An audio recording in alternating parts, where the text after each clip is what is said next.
Assalamualaikum warahmatullahi wabarakatuh. Perkenalkan, nama saya Mutia Aliasa Fitri, Stambuk A221-19006. Saya mahasiswi dari Universitas Tadulako, Fakultas Keguruan dan Ilmu Pendidikan, Prodi Pendidikan Biologi. Baik, di sini saya akan memaparkan materi tentang proses-proses hidrologi perairan lentik. Nah, apa itu perairan lentik? Perairan lentik atau menggenang disebut juga perairan tenang, yaitu perairan di mana aliran air lambat atau bahkan tidak ada, dan maka air terakumulasi dalam periode waktu yang lama. Arus tidak menjadi faktor pembatas utama bagi biota yang hidup di dalamnya. Proses geomorfologis perairan lentik. Yang pertama yaitu geomorfologis danau, yang kedua geomorfologis waduk, yang ketiga geomorfologis rawa, dan yang keempat geomorfologis kolam. Salah satu contoh yaitu dari geomorfologis danau, contohnya danau tektonik, danau yang terjadi akibat adanya peristiwa tektonik seperti gempa. Gempa terjadi akibat patahan pada permukaan tanah. Permukaan tanah yang patah mengalami pemerosotan atau ambles yang menjadi cekung. Selanjutnya bagian cekung karena ambles terisi air dan terbentuklah danau. Contohnya Danau Poso, Danau Todano, dan Danau Towuti di Sulawesi. Yang kedua, geomorfologis waduk. Waduk adalah kolam besar tempat penyimpanan air sediaan untuk berbagai kebutuhan. Waduk dapat terjadi secara alami maupun dibuat manusia. Waduk buatan dibangun dengan cara membuat bendungan lalu dialiri sampai waduk tersebut penuh. Yang ketiga, geomorfologis rawa terbagi menjadi dua, rawa payau dan rawa danau. Rawa danau adalah rawa yang terjadi disebabkan pengaruh aktivitas danau saat musim hujan. Biasanya yang menggenangi danau akan meluap dan menjadi air pada rawa. Namun, pada musim kemarau, air danau akan surut sehingga rawa yang biasanya kering.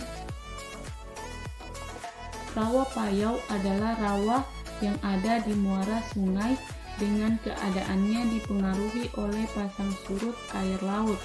Air dari rawa payau berasal dari luapan yang bergabung dengan air pasang surut laut.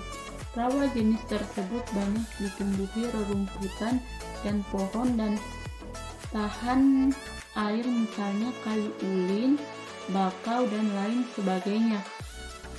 Yang keempat, geomorfologis kolam. Kolam terbagi menjadi dua, yaitu kolam yang terbentuk secara tidak sengaja dan disengaja.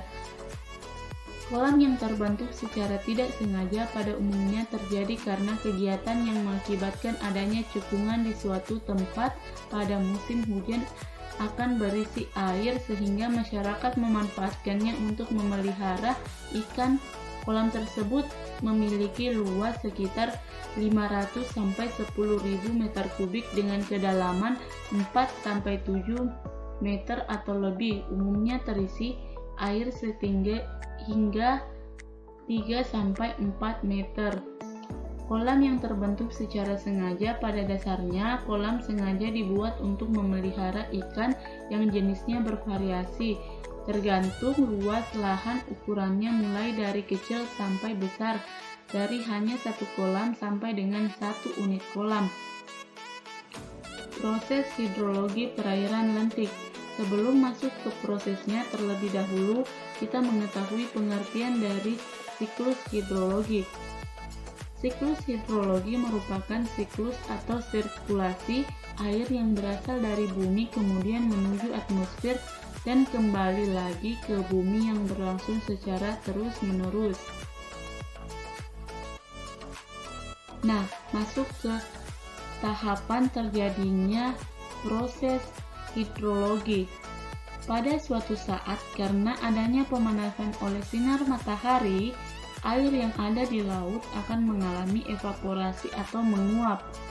Nah, evaporasi adalah peristiwa berubahnya air yang ada di permukaan bumi menjadi uap air dan naik ke lapisan atmosfer. Peristiwa ini disebut evaporasi, terjadi karena temperatur yang cukup tinggi sehingga molekul air yang ada di permukaan memperoleh energi yang cukup untuk memisahkan diri dari air yang ada di permukaan. Kemudian, penguapan yang juga terjadi pada tumbuhan dikenal sebagai transpirasi. Transpirasi berarti penguapan, namun perubahan air menguap. Uap air tersebut berasal dari jaringan hidup tanaman yang terletak di atas permukaan tanah. Proses transpirasi ini terjadi akibat penguapan air tanah yang diserap akar tumbuhan, kemudian dialirkan melalui batang hingga sampai permukaan daun lalu menguap ke atmosfer. Faktor yang mempengaruhi transpirasi adalah suhu, pergerakan angin, kelembapan udara, dan kelembapan tanah dan jenis tanaman. Ketika terjadi proses penguapan pada air laut dan yang terjadi pada tumbuhan berlangsung secara bersamaan, maka proses ini dinamakan dengan evapotranspirasi. Faktor yang mempengaruhi laju evapotranspirasi adalah yang pertama meningkatnya suhu, radiasi matahari, dan pergerakan angin. Yang kedua meningkatnya kelembapan. Nah, kemudian selain evaporasi dan transpirasi juga terjadi penguapan di gunung yang disebut dengan sublimasi. Sublimasi merupakan penguapan yang terjadi di kutub atau puncak gunung di mana adanya proses perubahan es terjadi uap air tanpa mengalami fase cair terlebih dahulu. Nah, ketika uap air akibat evaporasi dan transpirasi tersebut berubah menjadi uap air ini akan mengalami kondensasi atau pengembunan.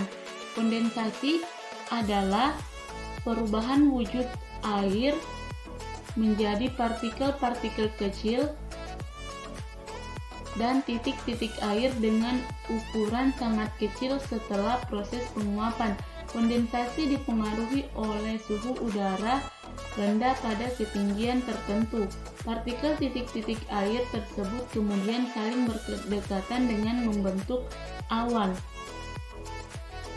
Kemudian, karena adanya angin, awan tersebut akan bergerak menuju daratan dan proses pergerakan awan disebut sebagai adveksi. Ketika awan tersebut sudah berkumpul mencapai titik jenuhnya, maka akan terjadinya presipitasi atau hujan. Presipitasi adalah perubahan wujud air menjadi curahan atau jatuhnya air dari atmosfer ke permukaan bumi yang dikenal dengan hujan. Ketika presipitasi terjadi di daratan, maka awan akan menghasilkan curahan berupa air. Ketika presipitasi terjadi di daratan tinggi, maka tekanan udara yang rendah, awan akan menghasilkan curahan dalam bentuk salju dan es. Akibat dari presipitasi atau hujan tadi, maka sebagian air yang jatuh di permukaan bumi itu akan mengalami terinfiltrasi. Nah, infiltrasi adalah proses masuknya butir-butir air hujan yang jatuh ke permukaan bumi ke dalam tanah melalui pori-pori tanah tersebut. Selanjutnya, rantai makanan yang ada di laut, yaitu yang pertama fitoplankton. Nah, fitoplankton ini dimakan oleh zooplankton, kemudian zooplankton dimakan oleh ikan kecil, kemudian ikan kecil ini akan dimakan oleh ikan sedang. Ikan sedang ini dimakan oleh ikan besar. Selanjutnya, Suksesi ekologis perairan lentik. Yang pertama, suksesi primer, yang kedua, suksesi sekunder. Suksesi primer terjadi bila komunitas asal terganggu. Gangguan ini mengakibatkan hingga hilangnya komunitas asal tersebut secara total sehingga di tempat komunitas asal terbentuk komunitas baru. Gangguan ini dapat terjadi secara alami, misalnya tanah longsor, letusan berapi, gunung endapan, lumpur yang baru di muara sungai, dan endapan pasir di pantai. Gangguan ini dapat pula terjadi karena perbuatan manusia, misalnya timah, batu bara, dan minyak bumi.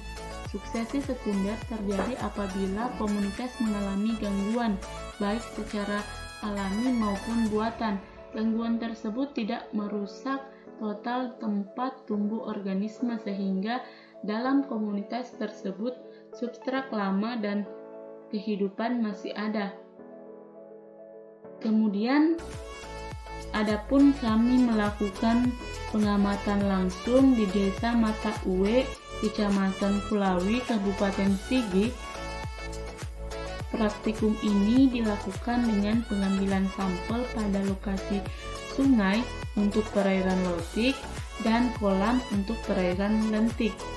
Hasil pengamatan yang kami peroleh yaitu pada perairan lentik didapatkan 6 spesies, sedangkan pada perairan lotik didapatkan 9 spesies.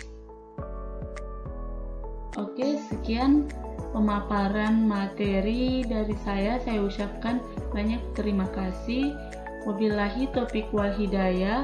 Wassalamualaikum warahmatullahi wabarakatuh.